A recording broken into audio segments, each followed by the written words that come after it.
तो good morning everybody. हम लोग क्या सॉल्व कर रहे थे, आरपीएससी फर्स्ट ग्रेड फिजिक्स का क्वेश्चन पेपर सॉल्व कर रहे थे, लेटेस्ट वाला जो 2022 का है। ठीक है, तो लास्ट वाले जो सीरीज थी पार्ट था उसमें हम लोगों ने मैकेनिक्स स्टार्ट कर चुका था। So I am today also continuing the mechanical part only. ठीक है, अब इसमें क्या बोल रहा है ये question. A man standing on a turn table of rotating with a certain angle of frequency with an arms outstretch, he suddenly folded his arms. If the moment of inertia of the folded arm is 2/3 of that of the outstretched arms, his rotational kinetic energy कितना होगा। तो kinetic energy जब हम लोग rotational वाला देखेंगे तो वो क्या हो जाता है, 1/2 आई ओमेगा स्क्वायर हो जाता है, राइट। अब यहाँ पे काइनेटिक एनर्जी जब फर्स्ट केस का देखेंगे तो क्या हो जाएगा, 1/2 I1 omega 1 square, right. I1 omega 1 square. और काइनेटिक एनर्जी जब हम 2 का लेंगे तो वो क्या हो जाएगा, 1/2। अब देखो कितना होगा, ये क्या बोल रहा है, of is moment of inertia folded arm 2/3 of the outstretch arms.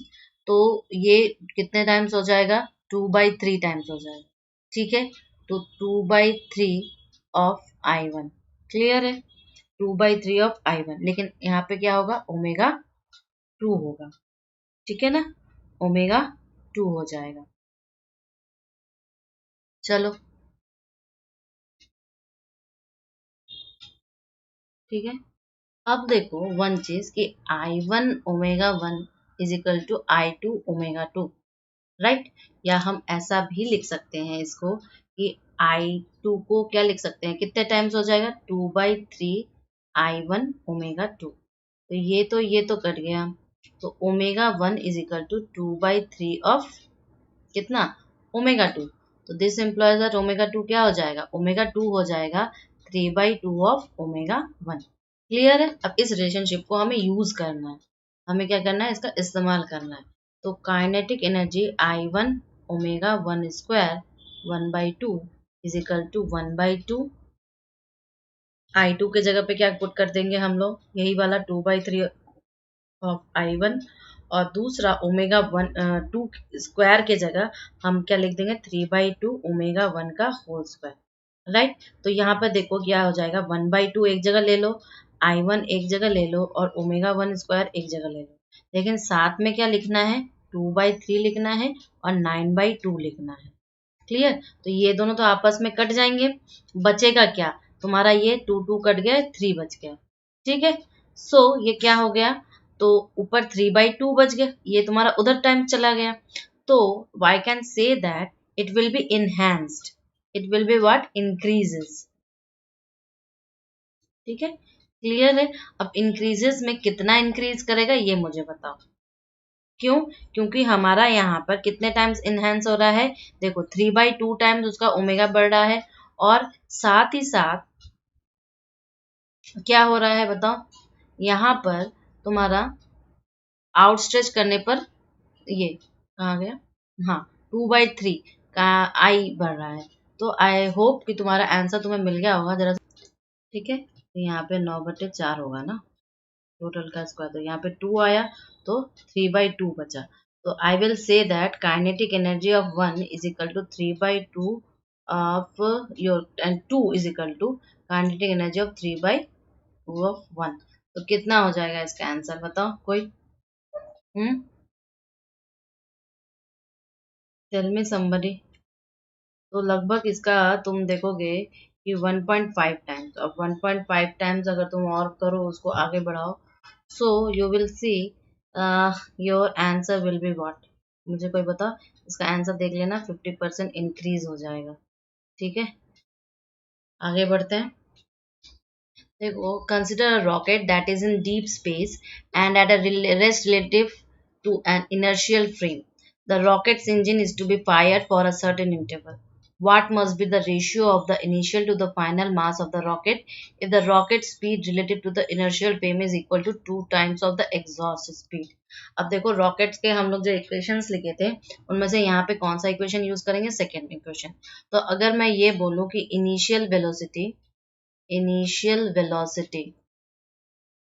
Of the rocket क्या हो जाएगा बताओ, initial velocity of the rocket is equal to VI is equal to 0 metre per second, होगा कि नहीं बताओ, रेस्ट पर था। ठीक है। अब रॉकेट का सेकेंड इक्वेशन ऑफ रॉकेट क्या लिखेंगे हम लोग? और ये किस लिए यूज करेंगे? To calculate the mass ratio, to calculate the mass ratio. Clear है? मास रेशियो कैलकुलेट करने के लिए तो क्या हो जाएगा? V F minus V I is equal to V relative into लॉन of M I upon M F. Clear है ना? ये लिख सकते हैं। तो सेकेंड इक्वेशन जब ऐसे लिख सकते हैं तो वी एफ क्या है? Original speed of the rocket relative to the inertial frame of reference. तो हम अगर इसमें कहें कि वी एफ क्या है, तो वी एफ है original speed of the rocket relative to the inertial frame, inertial frame। Clear है? इनर्शियल फ्रेम के रेसने में। और v रिलेटिव क्या है? Exhaust speed of the rocket. ठीक है। और v रिलेटिव क्या है? रिलेटिव क्या है? Exhaust speed of rocket. Clear है ना? क्लियर है इतना? तो बस सारी वैल्यूज को पुट कर दिए हम। सारी वैल्यूज को जब पुट किए तो मेरे पास एक इक्वेशन आया। वो क्या इक्वेशन बना बताओ? वो इक्वेशन बना M I upon M F is equal to exponential times of V F upon V V R E F. ठीक है। तो बस इसमें पुट कर दो। तो अब हमारे पास क्या है? डबल हो जाएगा स्पीड, यानी कि गिवन के हिसाब से V F is equal to twice of V L R E L. ये हमारा गिवन है। जब गिवन है तो इसमें पुट कर देंगे तो मेरा क्या आ जाएगा? M I upon M F is equal to exponential two, और एक्सपोनेंशियल टू अप्रोक्सीमेटली तुम्हारा 7.4 के लगभग आता है। ठीक है। तो अप्रोक्सीमेटली 7.4 थर्ड वाला ऑप्शन सही होगा। एक्सपोनेंशियल टू कभी कभी याद करके जाया करो। ठीक है। ये बहुत सारे क्वेश्चन में आके फंस जाता है हमारा। आगे बढ़ते हैं। सी ये वाला क्वेश्चन क्या है? Force F acting on a body moving in a straight line varies with the velocity v, the body force इतना। तो k is constant. The work done, ये तो बहुत इजी है। देखो F p is equal to क्या होता है? f into V. ठीक है। या हम ये भी कह सकते हैं के V into V is equal to के हो गया। ये तो कट गया। तो वर्क डन क्या हो जाएगा? वर्क डन हो जाएगा 0 से t तक, और ये p इंटू डी टी। ठीक है। तो ये क्या हो जाएगा भाई? ये हो जाएगा के टी। तो किसके वर्क डन किसके प्रोपोर्शनल हुआ? टी के प्रोपोर्शनल हुआ ना। ठीक है। टी के प्रोपोर्शनल हुआ। तो यहाँ पे आंसर हो जाएगा सेकेंड वाला। क्लियर? आगे बढ़ते हैं। आगे क्या है? A particle is moving along x axis acted upon the simple force का फॉर्म क्या है? एक्सपोनेंशियल माइनस के X. The particle is release from the rest at X is equal to 0, it will maintain a maximum kinetic energy. कितना होगा maximum kinetic energy? बताओ। बताओ भाई कैसे होगा? देखो फोर्स क्या है? Acting along x axis. Force is acting along x axis. Clear है? Force is acting along x axis. और F इज इक्वल टू क्या फॉर्म दिया है? F is equal to f not e to the power minus के x के form में। तो maximum kinetic, देखो काइनेटिक एनर्जी क्या होती है? काइनेटिक एनर्जी होती है 1/2 mv स्क्वायर। क्लियर है? और हम जानते हैं कि F is equal to m d v by d t होगा। ठीक है। तो जब F is equal to m d v by d t हुआ into d x by d t, क्योंकि d x by d t क्या होता है? D x by d t होता है तुम्हारा v। अब सारी वैल्यूज को इक्वेशन में पुट कर दो। तो मेरा इक्वेशन में जब हम सारी वैल्यूज को पुट करेंगे तो क्या हो जाएगा भाई? ये हो जाएगा F not e to the power minus के x is equal to M v d v by d t. Clear है ना? तो इसको अब हम इंटीग्रेट करेंगे। ठीक है। तो f not e to the power minus के x d x is equal to M v d v. Clear है? सिंपल सा इंटीग्रेशन है। अब ये इंटीग्रेशन का सॉल्यूशन क्या होगा बताओ? इंटीग्रेशन का सॉल्यूशन क्या होगा? ये क्या देगा? F not upon K E to the power minus के X. Clear? Is equal to M V square by 2। Clear? तो हम यहाँ पे क्या लिख सकते हैं भाई? आगे बढ़ाते हैं।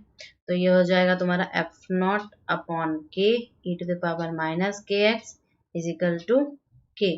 This implies that k is equal to क्या हो जाएगा? F not upon K e to the power minus K. Actually ये क्या होता है, ये तो तुम्हारी काइनेटिक एनर्जी है, ठीक है। तो ये चीज हम यहाँ पे एक्चुअली काइनेटिक एनर्जी लिखना चाह रहे थे, ठीक है। तो ये क्या होगा, तो दिस इम्प्लॉयज दैट जो काइनेटिक एनर्जी जो मैक्सिमम होगी वो किसके प्रोपोर्शनल होगी, एफ नॉट अपॉन के प्रोपोर्शनल होगी। देख लो, ठीक है, क्लियर है। आगे बढ़े। नेक्स्ट क्वेश्चन क्या है, a particle of is fired straight upward the earth surface with a speed that is half to the escape velocity, ठीक है। अब क्या speed, if R is the radius of the earth the highest altitude reach, मतलब highest altitude कितना होगा। देखो हम लिख जानते हैं द स्केप वेलोसिटी या speed of earth, escape velocity of earth क्या है भाई, V E S is equal to under root of 2 g r, clear. R earth का रेडियस हो गया। तो हम क्या लिख सकते हैं, यहाँ potential energy plus kinetic energy is equal to 0, यानी कि हम ये कहना चाह रहे हैं कि 1/2 m V E S whole square minus G M M upon R is equal to 0, यानी kinetic energy plus potential energy is equal to 0, ठीक है। अब बॉडी क्या है, प्रोजेक्टेड फ्रॉम अर्थ सरफेस, तो when the body is projected from earth surface clear. तो क्या हो जाएगा, u अगर उसकी इनिशियल वेलोसिटी हो गई अगर u, तो क्या हो जाएगा ये वी ई एस अपॉन 2, यही तो दिया हुआ है, यानी 2 GR/2 हो जाएगा, क्लियर है। तो इनिशियल केस पर क्या हो जाएगा देखो, तो इनिशियल काइनेटिक एनर्जी क्या हो जाएगी, 1/2 mu² हो जाएगी। ये क्या हो जाएगा भाई, mgr/4, यानी कि क्या हो जाएगा तुम्हारा gmm/4r। कैसे आएगा, क्योंकि हमने इसमें पुट किया है u की वैल्यू को, तो ये ऐसे आएगा, ठीक है। तो इनिशियल काइनेटिक पोटेंशियल एनर्जी अब लिख दो, तो आपका इनिशियल पोटेंशियल एनर्जी क्या होगा, इनिशियल पोटेंशियल एनर्जी ये हो जाएगा माइनस gmm/r, ठीक है। तो टोटल इनिशियल एनर्जी क्या हो जाएगी, टोटल, ठीक है, टोटल इनिशियल एनर्जी क्या हो जाएगी, टोटल इनिशियल एनर्जी क्या हो जाएगी भाई, ये दोनों का सम हो जाएगा, यानी कि -3 gmm/r हो जाएगा, 4r, सॉरी, क्लियर है। अब इसको आगे सॉल्व करना है कि बॉडी जब कहाँ पर एकदम हाइट पर रीच कर रही है, तो आई विल से हम चेंज कर देना जैसे आपको सुविधा हो, हम कहेंगे when the body reaches a height h, ठीक है, above surface of earth, ठीक है, एंड स्टॉप, रीच करने के बाद तो वो स्टॉप हो जा रही है, इसका मतलब क्या कि v इज इक्वल टू 0 हो जा रहा है, तो फाइनल काइनेटिक एनर्जी ऑटोमेटिकली क्या हो जाएगी, 0 हो जाएगी, और फाइनल पोटेंशियल एनर्जी क्या हो जाएगी, फाइनल पोटेंशियल एनर्जी क्या हो जाएगी भाई, -gmm/r हो जाए, प्लस जितनी हाइट उसने अटेन की है। तो कंजर्वेशन ऑफ एनर्जी से अब निकाल लेंगे ना हम लोग, कंजर्वेशन ऑफ एनर्जी, ठीक है। तो फ्रॉम कंजर्वेशन ऑफ एनर्जी, ठीक है, law of conservation of energy क्या होगा,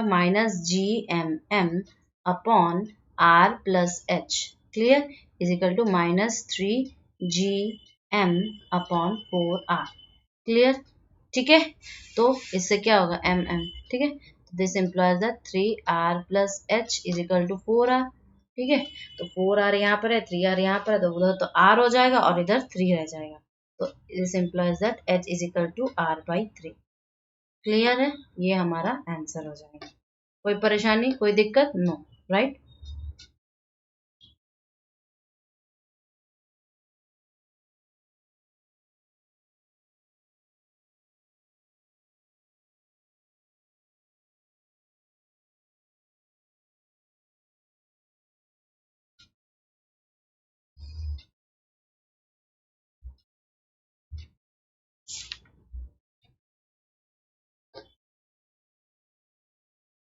क्या है, देखो 1/m के होता है तुम्हारा, क्या हो जाएगा यहाँ पे टेंसर के फॉर्म में जब हम लिखेंगे 1/m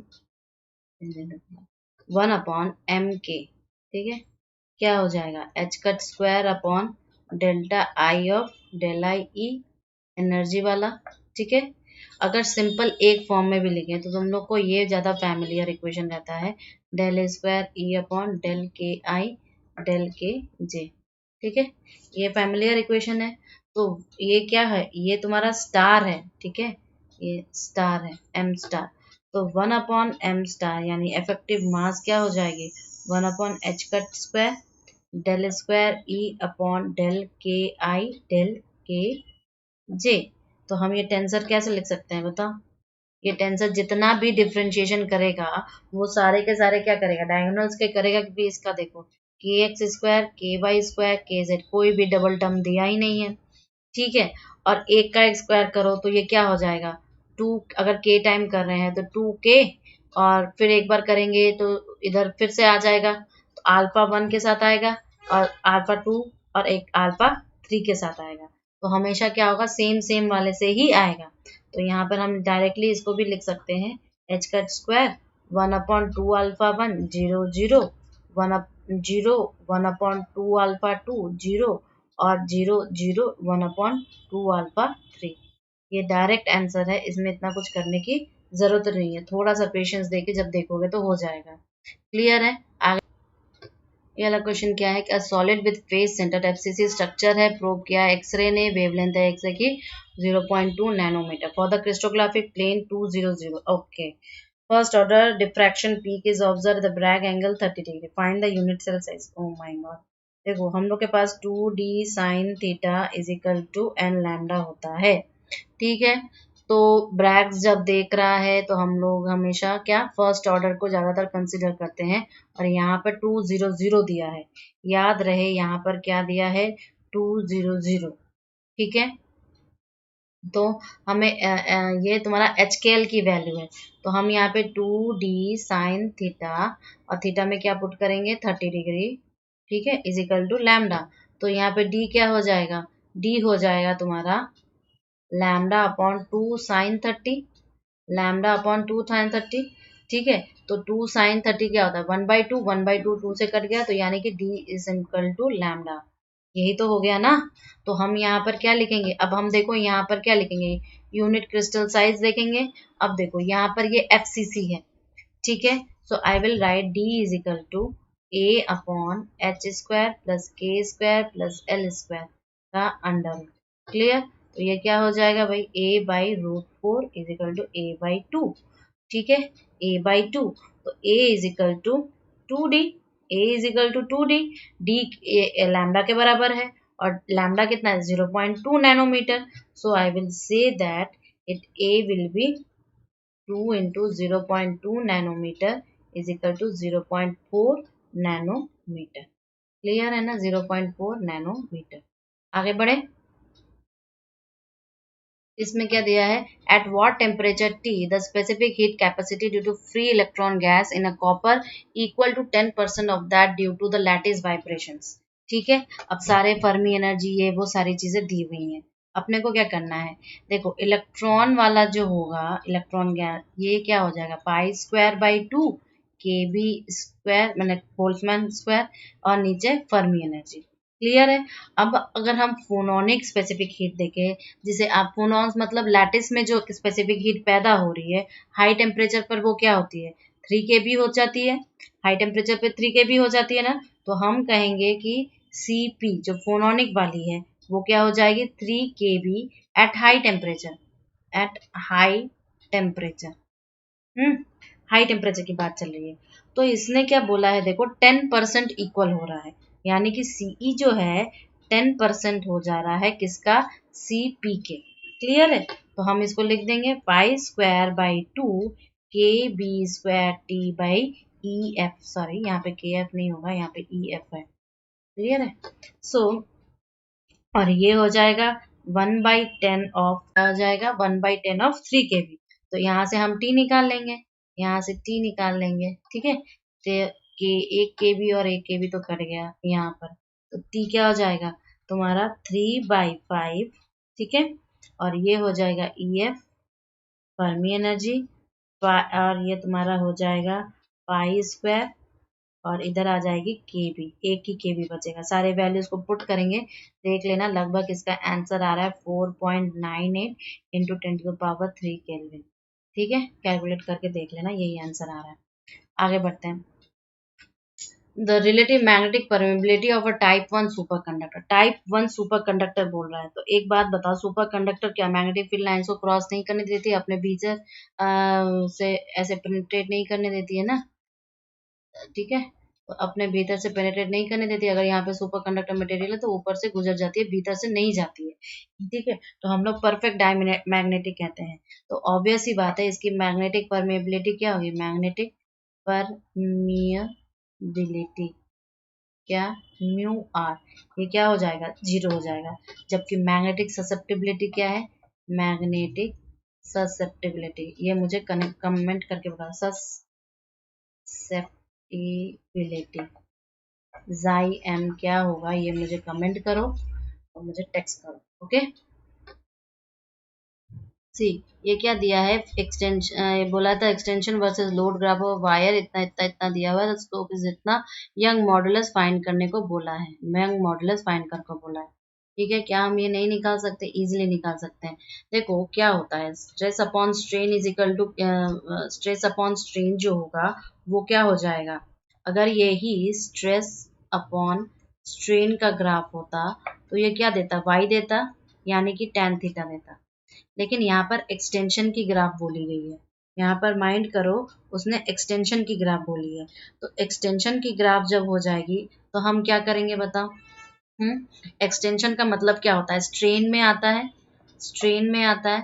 तो स्ट्रेन का यानी क्या होता है, डेल्टा एल बाई एल होगा, डेल्टा एल बाई एल होगा, यानी कि एक्सटेंशन जो है, ये डेल्टा एल क्या होता है, यही तो एक्सटेंशन होता है, और उसने एक्सटेंशन के साथ लोड की ग्राफ दी है। तो अगर मैं इसको सारी चीजों को इनपुट करूं तो मैं क्या करूंगी, यहाँ पर मैं ये लिख सकती हूँ ना कि M A upon pi R square into L by delta L is equal to Y, clear. तो अब इसको हम कैसे सॉल्व करेंगे बताओ, तो इधर m के साथ this implies that m upon delta L into A L pi R square is equal to Y. अब जब पता है, और फिर delta L by sorry delta L by M जब करोगे ना, तब देखना तुम्हारा क्या आएगा, A L upon pi R square Y, और यही हो जाएगा tan थीटा, यही हो जाएगा tan थीटा। तो this implies that Y is equal to A L upon pi R square tan theta, ठीक है। तो ये तुम्हारा आंसर हो गया, क्लियर है। देख लो भाई, ए एल, अगर ए को 1 ले लेते हो, ठीक है, तो L upon pi R square tan theta, pi R square tan theta, clear है, ओके। आगे बढ़ते हैं। ये क्या दिया है, for a light beam supported at its two ends and loaded a middle point O with a weight W, ये तो डायरेक्ट फॉर्मूला है, डिप्रेशन, ये हम लोगों ने याद भी किया है, depression in the beam, in the beam क्या होता है भाई, डेल्टा, ये डिप्रेशन क्या होगा, WL³ अपॉन 4y/BD³, ठीक है। अब मुझे बताओ कि ये जो डेल है ये y के कैसे प्रोपोर्शनल है, इन्वर्सली प्रोपोर्शनल है ना, y के इन्वर्सली प्रोपोर्शनल होता है। तो ये क्या होगा, WL³ और ये 4y/BD³, 4y/BD³ कुछ ऐसे आएगा, WL³ 4 ये y और BD³, ठीक है। तो मुझे ऐसा लग रहा है कि यहाँ पे पता नहीं कैसे अजीब से दिया हुआ है, बट एनी हो I think this one will be the answer, वो फॉर्म अगर सही से दिया होता तो, क्लियर है, ओके। आगे बढ़ते हैं। ये भी देखो इंटरेस्टिंग सा, प्रेशर क्या है, ये है, ठीक है। प्रेशर का फॉर्मूला दिया हुआ है, अल्फा बीटा कांस्टेंट है, जेड डिस्टेंस है, के बोल्ट्जमैन कांस्टेंट है, थीटा टेम्परेचर है, डायमेंशंस ऑफ बी निकालना है। अब देखो ये के जेड अपॉन तुम्हारा के थीटा क्या होगा, एक यूनिटलेस क्वांटिटी होगी, यूनिटलेस क्वांटिटी 11 का क्वेश्चन है यार। और जेड क्या है, एक लेंथ के बराबर है, अल्फा क्या हो जाएगा, जब जेड लेंथ के बराबर हो जाए तो ML T-2 हो जाएगा, तो अल्फा बाई बीटा क्या हो जाएगा, ML-1 T-2 किसका होगा, ये यूनिट ऑफ प्रेशर है, यूनिट ऑफ प्रेशर, क्लियर है, प्रेशर का यूनिट है। तो बी किसका यूनिट हो जाएगा, एल स्क्वायर का। क्लियर है, बी किसका यूनिट हो जाएगा, एल स्क्वायर का, और अल्फा किसका यूनिट हो जाएगा, एम एल टी माइनस 2 का। तो किसका निकालना है, बीटा का निकालना है, बीटा का निकालना है, तो तुम क्या निकालोगे बताओ, ये वाला, थर्ड वाला। क्लियर है, ओके, आगे बढ़ते हैं। चलो अब थोड़े से ऑक्सीलेशंस के क्वेश्चंस करते हैं। आई थिंक और नहीं बचा है इसके बाद हमारा। अगर कुछ बचा है मतलब अभी ये करेंगे, फिर मैथमेटिकल 2-3 देखेंगे। अगर फिर भी कुछ बच जाएगा तो लास्ट जो कल होगा वो ही होगा मुझे लगता है। अगर आपको लगता है तो प्लीज कमेंट दे देना, ठीक है। अब देखो ये क्या, displacement of an object oscillating on a spring given by this, ठीक है, ये दे दिया है। अब क्या बोला है, और इनिशियली डिस्प्ले नेगेटिव, नेगेटिव में डाला है, और नेगेटिव इनिशियल वेलोसिटी भी डाली है। फेस कांस्टेंट पे क्या असर होगा या फेस कांस्टेंट क्या होगा। अगर मैं इसका नंबर लाइन ड्रॉ करूं तो दो एक्सट्रीमिटीज होंगी, एक होगा left, left extreme position, extreme position, और ये क्या होगा, right extreme position, extreme position. Clear है, लेफ्ट एक्सट्रीम पोजीशन और राइट, और ये उसका क्या हो जाएगा, mean position, x is equal to 0, ठीक है।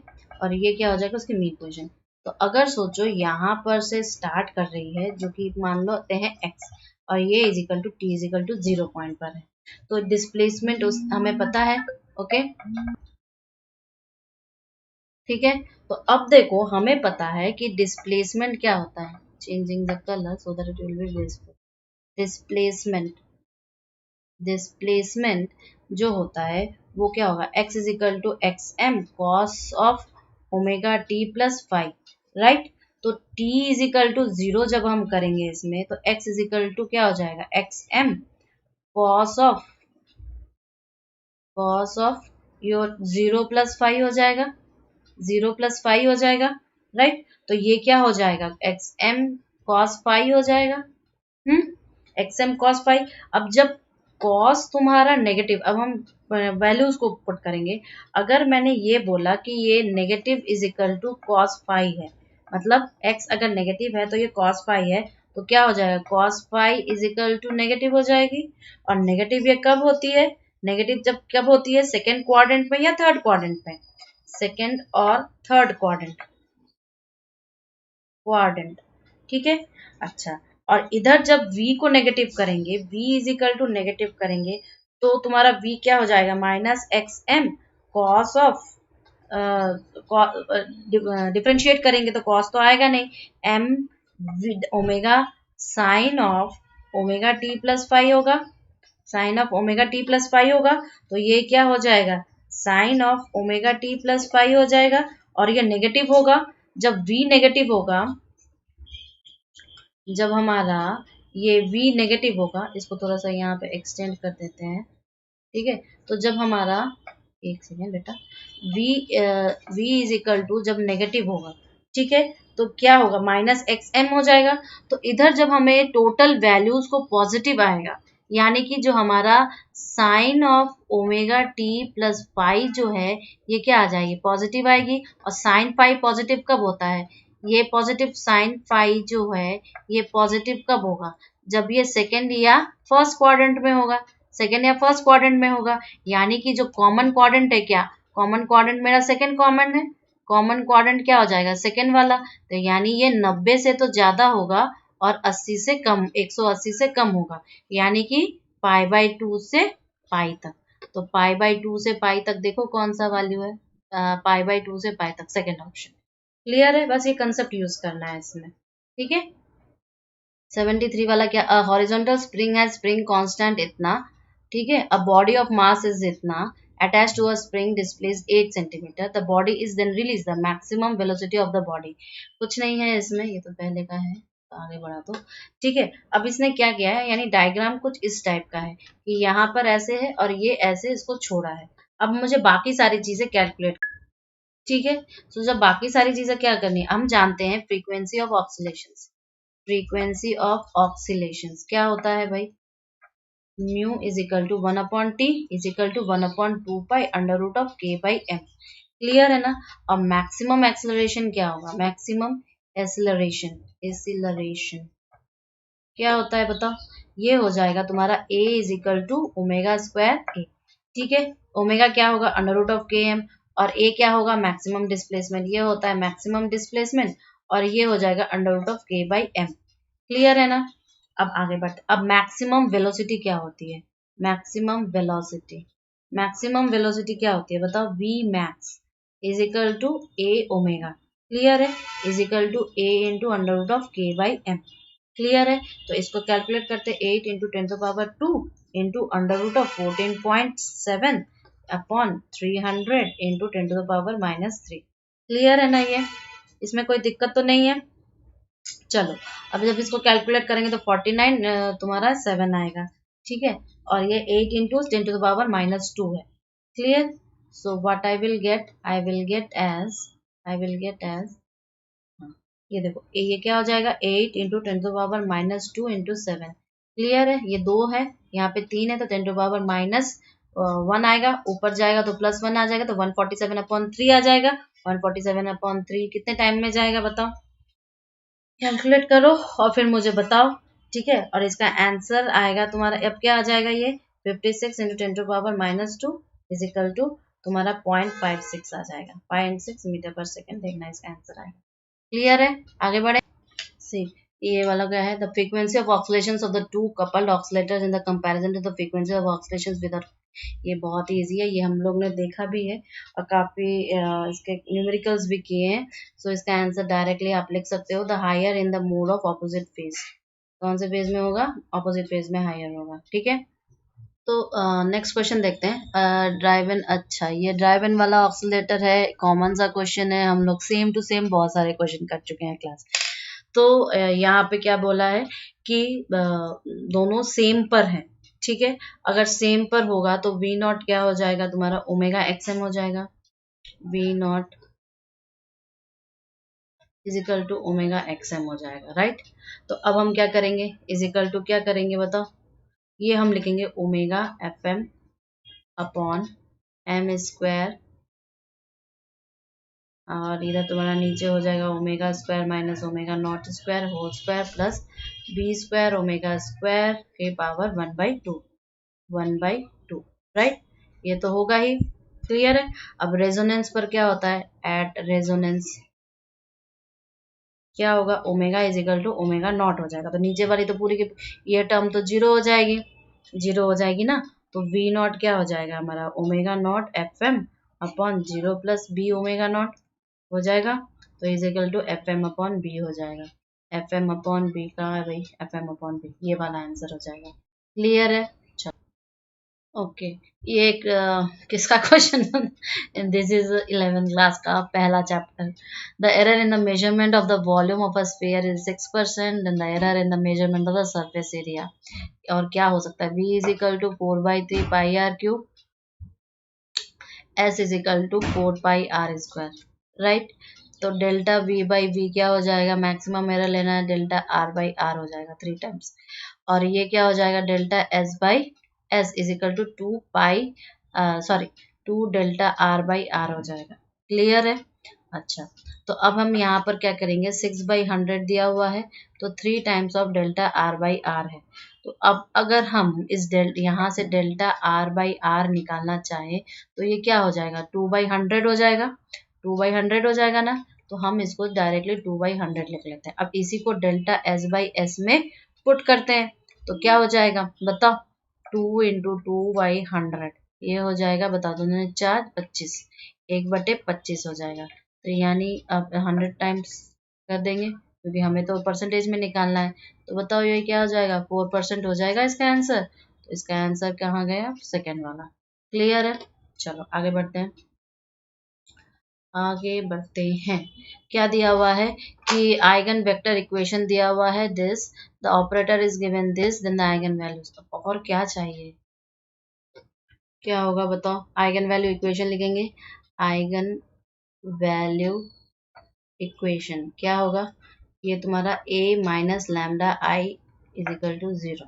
क्लियर है, तो ये क्या हो जाएगा, 3 माइनस लैम्डा 4 2 1 माइनस लैम्डा, क्या हो जाएगा बताओ, ये 3 माइनस लैम्डा एक हो गया इंटू 1 माइनस लैम्डा माइनस 8 -8, तो इजिकल टू क्या हो जाएगा बताओ, क्या हो जाएगा, lambda square -4 lambda -5 is equal to 0। तो लैम्डा की वैल्यू -1 और 5 आ जाएगी, -1 और 5 थर्ड वाला। ठीक है, आगे बढ़ते हैं। क्या दिया हुआ है, Laplace transformation. O my God, इसका ये हम लोग याद करते हैं, हम लोग डिराइव करते हैं, तो इसका पता ही है, सिंपल सा a/s - a²। ठीक है, इस ये कुछ हाथी घोड़ा नहीं है। आगे बढ़ते